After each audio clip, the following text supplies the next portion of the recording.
ইরানের দক্ষিণাঞ্চলীয় কেরমান এবং পার্শ্ববর্তী সিরজান শহর লক্ষ্য করে বুধবার হামলা অব্যাহত রেখেছে আমেরিকা ও ইসরায়েল। ইরানের সংবাদ মাধ্যমগুলো এসব হামলার ক্ষয়ক্ষতি সম্পর্কে বিস্তারিত না জানালেও শহরগুলোতে একের পর এক বিস্ফোরণের খবর জানিয়েছে।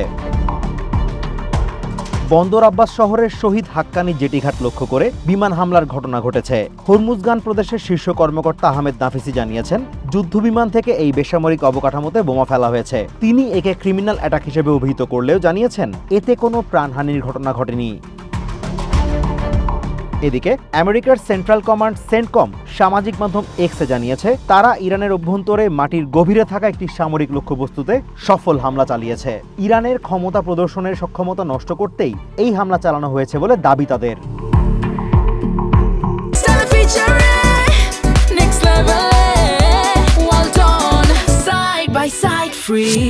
অন্যদিকে ইসরায়েলি সামরিক বাহিনী জানিয়েছে, তারা তেহরানের সরকারি অবকাঠামো লক্ষ্য করে হামলার একটি বড় ধাপ সম্পন্ন করেছে।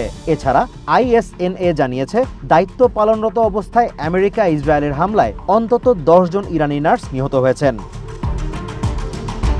এই দিন ইরানের মধ্যাঞ্চলীয় শহর ইস্পাহানে বড় ধরনের বিস্ফোরণের খবর পাওয়া গেছে।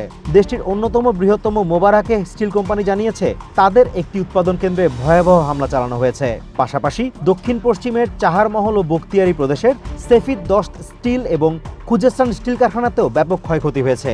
একই সময় মাহাল্লাতে কুদস ফোর্সের উচ্চপদস্থ প্রকৌশলী মেহেদি ওয়াফাইকে হত্যার দাবি করেছে ইসরায়েল।